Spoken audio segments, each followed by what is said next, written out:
welcome to the Lighten Up podcast with Lauren Polly, your invitation for living on the lighter side of life.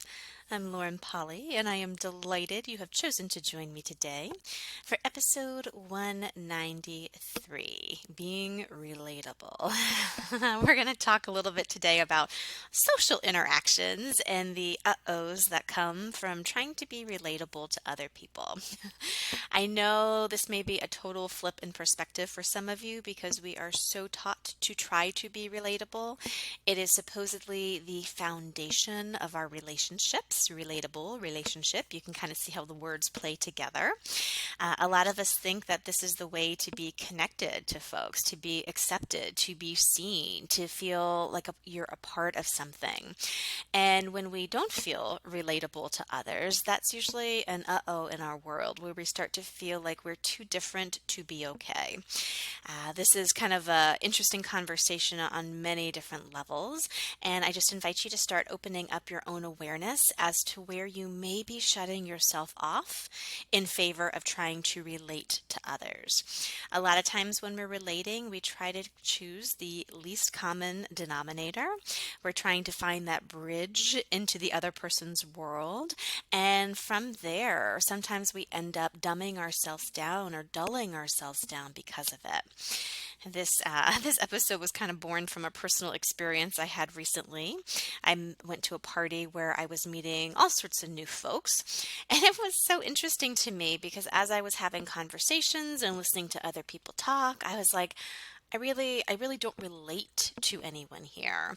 Their perspective of the world is very different than my perspective of the world. What they're asking for, what they're creating is extremely different than what I'm interested in creating. And even when I was sharing what I'm looking at in a way that to me I kind of thought would spark their interest because I was so off on left field compared to their point of view, it wasn't landing at all. And it was fascinating to sit there of like, you say something and basically people kind of look at you like you have three heads and then they just move on like you didn't say anything at all. Or they kind of look at you and they have a very confused look on their face. It was just a fascinating experience and one that I actually haven't had in a really long time. And to be there and to have my mind initially go to, wow, I really need to find more talking points that can touch into their world, which is a total choice to do if you just want to be social and that kind of thing. Absolutely. But sometimes it's not from an aspect of, I'm just going to introduce a different topic that I know they can jump on board with. That's very different. It dumbs down even more into, I need to change my perspective on the world. I need to kind of agree with the way they see things in order to have that relational quality with them. And for me, that was such a huge thing that I kind of had my eyes on during that whole party and something that I know for a fact I've gotten lost in the past. How many times have you, for example, been around a whole bunch of new people or people that maybe from the outside you go, oh, absolutely, these are like my folks. This should be a really easy conversation. And come to find out, there isn't really that connection there. So have you actually done that where you start to try to become relatable to them and find that bridge into their world? And how much have you actually given yourself up in the process? A lot of the clients that I work with, they're really looking at building a bigger life for themselves, actually looking at things from a different perspective and going for more. And the fascinating thing that comes up with every single person I work with is being able and being willing to not be relatable to the people in your life anymore. Being willing to leave behind that relational quality, that bridge into their world where it's like, I'm just like you. I see the world the way you see it, and we're creating the exact same thing. Because when you are looking at actually making changes in your life, when you're looking at up-leveling your game or having a more expansive quality or more possible point of view on things, a lot of times your old crew isn't going with you. So it can create a very uncomfortable rub in your relationships. I was actually on a podcast recently getting interviewed in a yoga community, and it was fascinating because they're very different than kind of the podcasts I've done before and more communities that I'm connected with. But it came up and he said, look, this is something that people ask me about all the time. The host was saying this of I'm changing, I'm growing, I'm becoming more conscious. This is exactly what I'm asking for. And my relationships are falling apart because of it. And what most people do is they start to freak out. They start to stop themselves and they start to go backwards. Because heaven forbid, if you lose that relatability, how are you going to have friendships and marriages and relationships? And I think it's such an interesting conversation. It is tricky terrain to navigate, but all you have to do is kind of flip your perspective on it. If you stop dulling yourself down and dumbing yourself down and stopping your personal growth, in favor of making other people comfortable and staying connected to your old ties, that's automatically going to give you more expansion in your life. It does not mean that you have to give up those people or give up those relationships. So many of us buy into that, and that's one of the main reasons we stop ourselves from moving forward.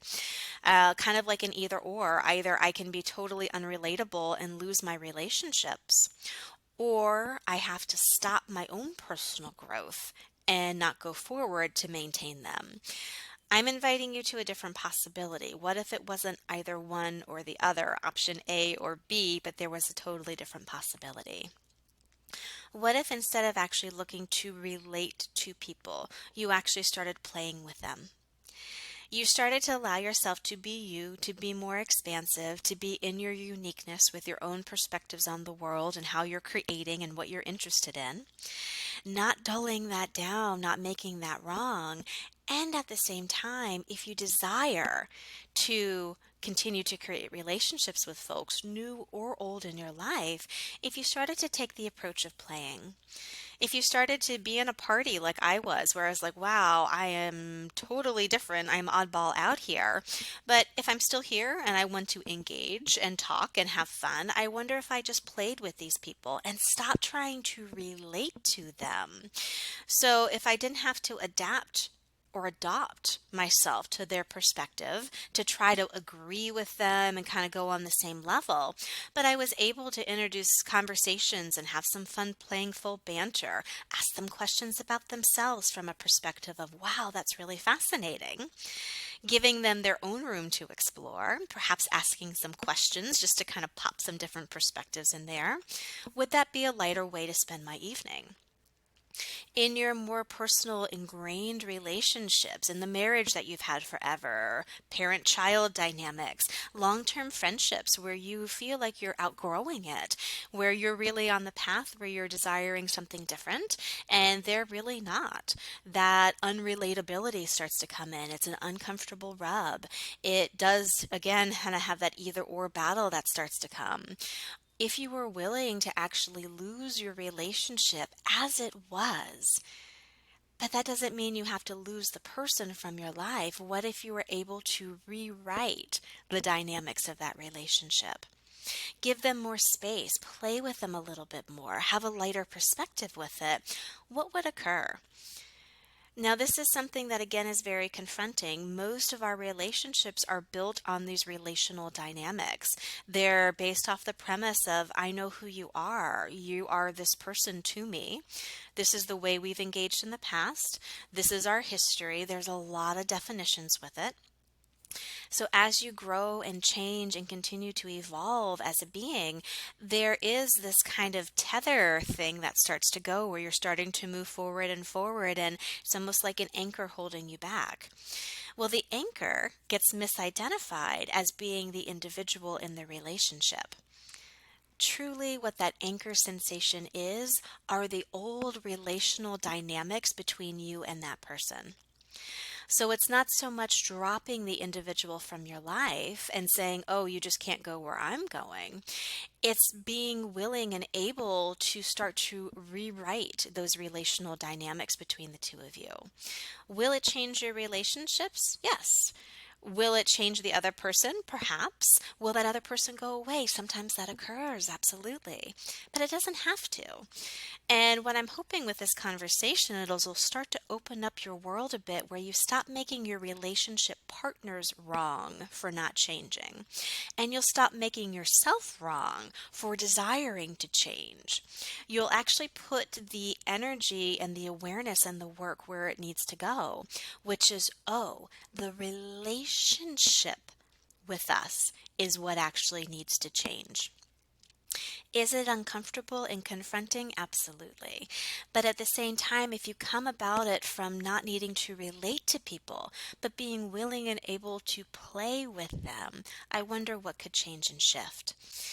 Socially, I've just found for myself after that one party that I went to that I talked about, and also deeper relationships that I've had that have moved and grooved as I've definitely moved and grooved and changed over the years. I find the less sticky and significant and hard lines that I draw, the easier it is for everybody involved. Taking a lightness of a social scenario and not making yourself wrong, but also not shutting yourself down, not making the group wrong of like, I'm so above them here, I don't even want to be here. Not going there either, but being able to play in that environment and actually receive whatever is there to be received. And then for those deeper relationships, it's more navigating. Absolutely. I'm not saying that it's easy, but it can be more easeful if you're willing to come about it from a playful perspective. And again, willing to see what's actually occurring. The dynamics between you and the other person is what's changing because you're changing. And whether that person decides to change along with you and kind of move and groove, that's up to them. That's not your job. But it's also not your job to stop yourself from moving forward or to shut yourself down to make them comfortable and to stay the same for them in that relationship. You're able to create more changes for you, absolutely. If you're listening to the show, that's what we talk about here. My bigger message is to not actually make yourself wrong and shut yourself down, but to also not make them wrong either. They're not the problem. You're not the problem. It's just that the dynamics between the two of you are changing, and both of you are kind of grappling with trying to navigate that terrain to see what new thing is emerging. It'll take some time, it'll take some patience, and it may take some starts and stops on your part. Maybe you change for a little bit, it gets uncomfortable, so you stop and go backwards, and then guess what? You get uncomfortable with the lack of change. You'll start to actually see what's more important for you, maintaining what was or going for what can be.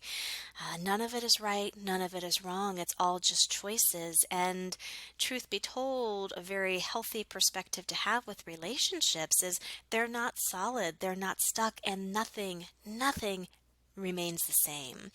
We live under a lot of delusions that relationships, especially long term ones, never change. They're the dependable force in our life. That's actually not true. There are different breaths, there are different growing pains. You see people kind of growing and changing at different times. The relationship gets a bit wonky, it kind of evens out after a while. Some people just really aren't meant to be in your life long term. They're there for a season and drop away. There's a lot of different ways this can work out.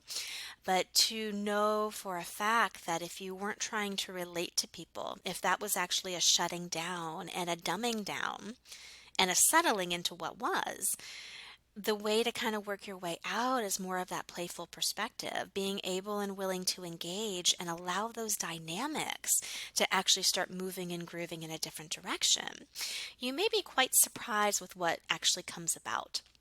I have watched my dynamics with my family change, my personal relationships. Some of my friends have fallen away. Some have actually come more involved in the picture. People that from way back when that I really don't have a lot in common with anymore when I'm around them or speak to them, I just play with them. And it's actually very delightful and fun. And no matter what, there's always something to be gifted and received. It's not really going into the conclusion of this is the way our relationship is, this is the way it has to be forever. It's, hey, who are you right now? Who am I right now? And in what way are we actually playing and creating this dynamic together? It's a very different possibility. This is a very big conversation. That's a lot to kind of put into a 14-minute episode. Please reach out to me at lauren@laurenpoly.com if you have questions, if you would like more information on this, or if there are other offshoots of conversation for future episodes that would really contribute to you around this. I think relationships are one of the building blocks of our life and really kind of color our perception of the world, how happy we are, how balanced we are, how successful we feel. So there may be more along this topic, but in the meantime, start to actually look at the play you can have for people. And that's a very easy question to ask in the heat of the moment. Am I relating with this person or am I playing with them? Am I in connection and definition of the past, or am I in creation of the right now with them? And what else is possible for all of us? Have an amazing week, and as always, I will chat with you next Tuesday.